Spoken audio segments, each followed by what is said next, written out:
Howdy, guys. Welcome to night 69 of Big Brother All Stars. And this is Cliff Notes from outside the Big Brother house. A good Tuesday morning to y'all. I hope y'all had a fantastic Monday. I hope you caught the episode last night in its new Monday time slot. We'll talk just a little bit about some of the results of that.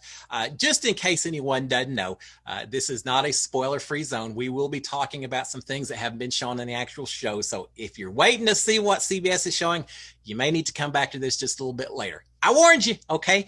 Now, the other thing I'm going to tell you, yesterday we had the veto ceremony, so we will talk about that. But as a result, we haven't had as much conversations occurring overnight last night as we see in some nights. So without a lot of conversations, and we lost the feeds a lot. Feeds were out, not just stars, but puppy cams and such. So we had significant periods of times where we couldn't see if there were conversations going on or not. Don't know why they're out. I don't have any clue. It didn't seem like there were good reasons for it, but for whatever reason, we lost a lot of conversations because of that. So as a result, in addition to talking about the conversations from last night inside the house, one conversation talked about casting and getting on Big Brother itself. So I thought I'd spend just a little bit of time and talk about some advice, my own experiences getting on the show, because I get asked that a whole lot. So just consider that some bonus video that y'all get this morning. All right, so before we get into the actual conversations, let's talk a little bit refresher. Remember that Nicole won HOH last Thursday. She nominated Christmas and Memphis to go on the block.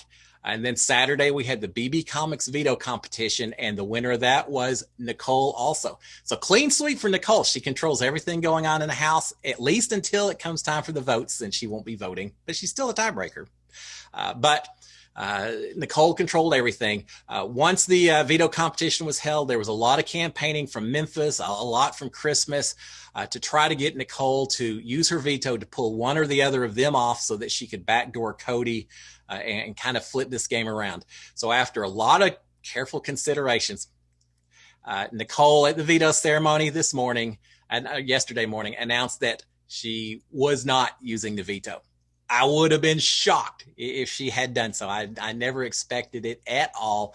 She doesn't have the closeness, the relationship with Christmas and Memphis that would let her feel comfortable doing that, while also burning her bridges with the alliance that she does have. So as a result, Christmas or Memphis will be going home on Thursday, and then we're going to be down to the final four, guys. Man, we're getting towards the end. So with that in mind, let's talk about some of the conversations that we did get to watch last night, and we'll talk the casting information as well. So let's start off outside in the backyard. Enzo is telling Cody that Nicole had a stressful day, and Cody's response is, "Oh, I know she is so stressed. It's all because of stress-inducing Christmas. That is what is causing all of this." Well, to some degree, they're right. Christmas has been very aggressive in trying to talk to everyone and really wanting to sway and convince throughout the last few days, to the point that I know everyone's a little bit nervous when they saw her sitting down in the bathroom waiting for someone to come by so she could talk to them, or whenever she came up to the HOH room, they were a little bit worried. People were getting a little tired of talking to Christmas because they knew that she was going to give them the hard sell about using the veto. So yes, she has been a little stressful, but Nicole is HOH. She owns a veto. If there was ever a possibility of taking some time out and actually taking a breath and getting everything back together, this is Nicole's week. It's not going to get any easier than this right now. So if she is stressed now, she's been through it before. If she is stressed now, I can only see what it's going to be like next week when she doesn't have the protections of the HOH and stuff. So just my advice, which Nicole can't hear, but I'll offer it anyway. Enjoy your safety that you've got for the next few days, and steel yourself for the last little push that may win you $500,000. So yeah, a little stress. Everyone is stressed out in this point in time in the house because every decision you make is a $500,000 decision. That's tough. Trust me, that is tough. All right, another conversation. This is in the kitchen. Enzo and Nicole are talking. Nicole is talking about trying out for Big Brother. She's saying, yeah, he can take 10 years of people trying out before they actually make it onto the show itself. And that is true. People try out repeatedly, and sometimes suddenly the puzzle pieces fall into place, and there you are. Enzo's agreeing, saying, yeah, the main thing, you can't give up. You just got to keep trying, and eventually maybe it all falls together and you get on the show, but you can't stop trying. And they're absolutely true. People, Tyler, Enzo mentions Tyler's name, that he tried out for Big Brother Over the Top, almost made it onto the show, but didn't make it. Turned around, got cast on season 20 instead. So yeah, you just got to keep trying. Now, with all that being said, it's just a personal experience. I tried out once. Lightning in a bottle. I tried out once. I showed up at a casting call here in Houston. I'd seen a tweet from Haley Broker who'd mentioned it, and so just showed up spur of the moment. Wife and I were going to a barbecue and a rodeo, and so we were already in that part of town. Had my cowboy hat, my cowboy boots on. Said, now let's just go by and look at all these knuckleheads that are trying out for this show and have fun watching everyone trying out. Get there 10 minutes before the line shuts down. And I said, well, shoot, why not? What's the worst that's going to happen? They're going to say no is the worst. And if they don't, well, then, that'd be pretty cool too. So I got in line, very last little group before they shut the line down, spent 2 or 3 hours waiting and laughing and having fun with everyone else that was in line. It was a fun experience. And next thing you know, I'm walking in the doors of the Big Brother house. So yes, some people try it years and years and years and never make it. Other people, you just get a little bit lucky and things just fall into place and you make it on your first shot. So the key takeaway on that, we all hear people say, oh, if you aren't Instagram famous, if you aren't working as a barista over in LA, if you aren't hanging out in the bars in LA, you're not ever going to make it on the show. Don't believe them. Don't let the naysayers convince you not to try it. Regular old people do just go down, show up, and next thing you know, they're on the show, and it could be you. So you got to keep the positive note. Now, with all that being said, I thought while I'm here, I'll give a little bit of casting advice just from my own personal experiences of things I think would help when you try out for the show. Because again, I get asked about it a lot, and I'm always happy to share.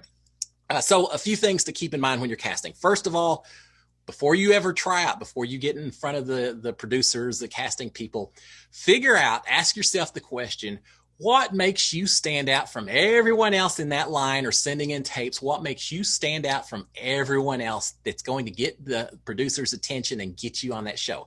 Once you know what those features are, then you can really emphasize them when you're talking and you're having your conversations, telling stories, etc. For me, it was all about being a world traveler, being a storyteller, having a bit of a cowboy personality. I figured those were the things, and my age, I figured those were all things that would make me stand out from everyone else. So I really focused on that when I was talking throughout my entire audition process to try to make me stand out. Don't make things up. If you make things up, they'll see through it. Too many people try that before. If you're not a mean, horrible person, don't say that you are. They see through all of that. All right. Second thing, again, don't make things up. See, another thing is keep this in mind. What is Big Brother casting people looking for more than anything else in the world? The answer, they want someone that can carry on a conversation. Y'all have seen us in the diary rooms and everywhere else. You don't necessarily want a person that is so quiet, never says a word. Now, maybe if that's who you are, then focus on that, and maybe there's something to be said. But for the most part, they want people who can carry on conversations. So don't ever settle for a yes or no answer. If you're asked anything, carry on. Continue that conversation until you've given them more than they ever wanted. That works to your advantage. Another thing, your tryout starts from the moment you get in line. Get to know the people around you in line. Act as though you're already in the house. It'll make the experience more fun for the first part. More importantly, it'll give you much better results if you know enough about the people around you that you can easily interact with them while you're in front of the producers. It just makes it more natural and makes you seem more charismatic and fitting in and everything else. So it makes a lot of sense. Do not spend your time in line glued to your cell phone, not interacting with the people around you. It's just not the way to do it. If you can't take the hours out right then, you'll never survive for 3 hours without a cell phone, 3 months while you're in the house without a cell phone. And finally, it's the experience that makes it so cool. Don't make it success or failure just based on you get on the show or not. There's so many things that you don't have control over. So don't consider it a failure if you don't make it on. Enjoy the experience. I got called back. They were throughout the whole process. I kept thinking, all right, another week or two, and they're going to shut it down. Say, well, you did great, but you didn't make it through. And I said, that's okay. It's still such a fun experience to talk about. So you got to treat it like that. I went in, I didn't have anything prepared. I just said, free form. I just talk, whatever. I think not being nervous about it because I didn't really care one way or the other, just made everything easier. And so there you go. Just some helpful advice from old boss Hogg on my own experiences getting on Big Brother. The first thing you got to do, though, you don't get on if you don't try out. So next year, guys, someone get on show and then tell me you saw it on here. I'll be so happy. All right, so let's carry on some other conversations. There's not a lot. There's truly not a lot going on. But the next thing, we've got to talk about the baked glaze scandal. Hence the background right here above me, and hence that way. There you go. Hence the little character on the side. Nicole is upstairs in bed. She's been trying to sleep, but she can't. She keeps kind of getting up. She's flipping through the channels of the TV feeds up in the HOH room forever, just casually watching. Suddenly, she becomes very alert and very focused on the TV as she watches the feeds from the kitchen. And she comments that, hey, someone is eating my baked Glaze. Some mysterious figure has gotten into her, I guess, HOH basket goodies of her baked Glaze, and they are eating them, and it has got Nicole's attention. It certainly does.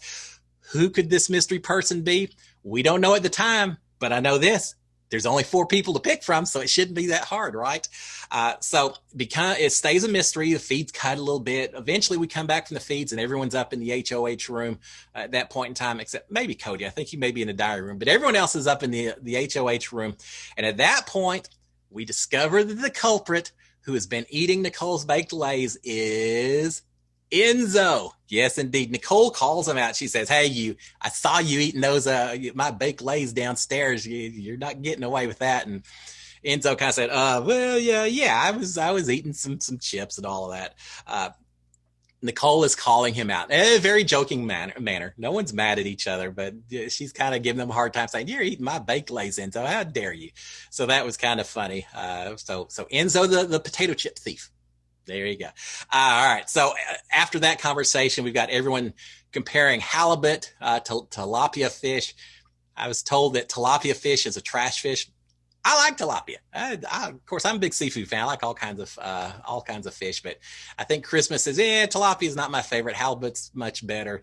They are talking about the fish they had at dinner tasted kind of fishy, which I think is kind of funny. It's fish. Shouldn't it taste fishy? And yet we all know that a fish that tastes fishy is not a good fish. So there you go. The little funny thing to think about. All right. Later, we didn't have a lot to work with, guys, tonight. Later, Enzo is talking about how in his first season, he was so excited when he finished up with Big Brother. He was ready to get home to get online and look at the stories about him, check out social media. It's just all this whole new world he was so excited about. He's saying now, he said, after I get out this season, I'm not checking anything. I don't want to look at anything. I don't want to pull up these stories. I don't want to have anything to do with anything related to Big Brother once I get out of here. So I don't know, what has changed? Has social media changed, or has his experiences and his perceptions and the enjoyment and everything changed a little bit? Maybe it's a little bit of both, but he's not nearly as excited about afterlife after this Big Brother as he was the first time around. Christmas is talking about someone, I think Cody may have mentioned her, that with the presidential election, they're thinking that really they may not get as much media coverage as they would during a regular year because everyone will be focused on the presidential election. Well, they may be right to some degree, but that's why they're shutting Big Brother down a couple of weeks earlier than a regular season, so they don't finish right when the election's occurring. So they'll still have some time for us to talk and criticize and judge and do everything you do with Big Brother. But yeah, it's going to be crazy when they get out of the house. They're going to find out what's been going on with COVID. They'll find out what's going on with presidential elections and everything else that's been going on in the world itself. So we've got that. At that point in time, Memphis headed off to bed before anyone else, as you would expect. He still stayed up for a little while. Everyone else wandered off to bed. This is probably about midnight or so, Big Brother time. So not a late evening. Everyone's in bed. We'll see a little bit more campaigning somewhat tomorrow, but really Tuesday night. Yeah, Tuesday night, Wednesday night, Thursday morning, I think is when it'll get a lot more intense from Memphis and Christmas as they try to fight to stay in this house. And we'll see which way they go. I still think they're leaning towards sending Memphis out the door, but we got 48 hours or so for that to change. Guys, y'all have a fantastic Tuesday. I will be back in 24 hours. We'll talk about new conversations and such. Until then, have a great one. SKD 143. Night, guys. Morning, guys. I guess it's morning.